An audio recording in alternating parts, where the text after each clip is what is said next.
કોયલ એમ કહેશે આય આય આ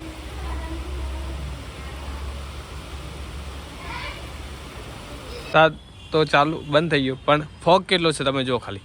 રાતે એટલો બધો ફોગ છે, કંઈ દેખાતું નથી, ધૂંધલું જ. Welcome back to my YouTube channel. નવો લોકમાં મોસ્ટ વેલકમ છે.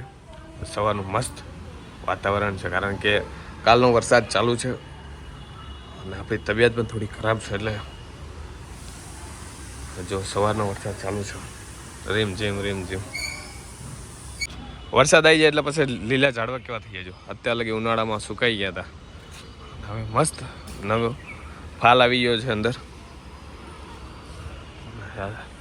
સવારમાં વરસાદ ચાલુ છે, રીમ ઝીમ જેમ જમ્મુ કાશ્મીરમાં કેવો પડે રીમ ઝીમ, એવી રીતે વરસાદ ચાલુ થઈ ગયો છે. અત્યારે ગરમી હતી ને તો આપણને એમ થાય કે વરસાદ આવે તો સારું, વરસાદ આવે તો સારું, અને વરસાદમાં માંદા પડીએ, 12 વાગે જાગીએ તો કેવું થાય. એના કરતાં તડકો થોડો ઘણો જોઈએ, કારણ કે વાતાવરણ જો આખું તેમ ઠંડુ જ છે. હવાનું માથું પકડ્યું એકદમ ઉતરતું નહીં. 12:30 થયા ભાઈ, હવે દવાખાને જવું પડશે, કારણ કે દવાખાના વગર મેર પડે એમ નથી. કોયલ એમ કહેશે આય આય આય, જો ખાલી સાંભળો. વરસાદ હજુ જોતો છે.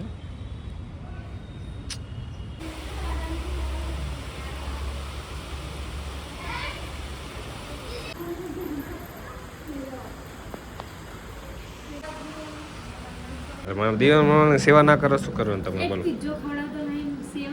એલા બાપા, પીઝા ના ખવાય, માંદા થઈ જવાય. અત્યારે તું ખાલી દહીં કાઢીને થોડુંક ખાવું કે સુઈ જવું. 7 વાગી જાય તો એ લાગતું નથી કે 7 વાગ્યા છે. સવાર જેવું લાગે છે, કારણ કે આખો દિવસનું વાતાવરણ એક જ જેવું જ છે ભાઈ. જો આખો દિવસ વરસાદ પડ્યો એટલે એવું છે. સવારનો અત્યારે બહાર નીકળ્યો તો એ પણ દવા લેવા માટે. રામાણીનો દવા લઈને નીકળી જાય છે. આવું ચાલુ થાય એવું ડૉક્ટરો દુકાન ખુલી જાય ભાઈ, કારણ કે ડૉક્ટરની દુકાન તરત ખુલી જાય ભાઈ, કારણ કે જેવા માંદા પડીએ ભાઈ ચોમાસાની અંદર શું ખબર પડે યાર. આજ આખો દિવસનો બીમાર છું. જે તો આખો દિવસ આરામ કર્યો, કારણ કે તબિયત ખરાબ હતી. હવે હાલ જ દવા લઈને આવ્યો, કારણ કે જેવી ઠંડી પડે ને, વાતાવરણ બદલાય ને એટલે તબિયત ખરાબ થઈ જ જાય ભાઈ, કોઈ બી નહીં હોય. કારણ કે વાતાવરણમાં ચેન્જ આવે એટલે સમજી લેવાનું કે તબિયત ખરાબ થઈ જાય.